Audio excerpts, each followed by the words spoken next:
бар ғой, мына бір өзіміздің азаматымыз ноқтан қайтып түйеді деп бағана неметкеннен кейін үйретіп бердім де, соны мен ойлап қалдым, мен сендерге де жіберіп берейін деп. Жуан сиырдың ноқтасына 4 метр жіп керек.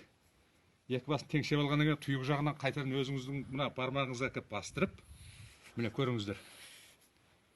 Сонан кейін міне бір жағын былай асырасыз. Жаңағы тұйықтың енді бір жағын өзіңізге қарай асырып, мына қолыңызда қалған мына екі ұшты жаңа бүктеуден өткізесіз.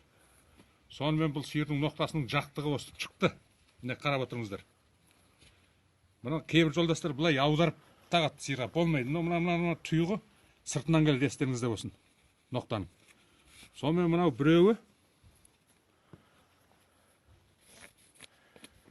айлан соқты өткізгеннен кейін кеңсірік болды да, енді мына екі жақ ұшы түйіп былай шығарасыз. Міне жақтау болды. Біреу кеңсірік, біреуін айлансып өткізесіз. Енді мына мүйіздің артынан әкеп, мынаны өткізіп былай байлайсасын, сиырдың ноқтасы. Осындай түйілер, бәрілеріңіз ұғып алыңыздар, бәріңіз сиыр баққан жігітсіңдер. Міне, үстіп бие саласыз.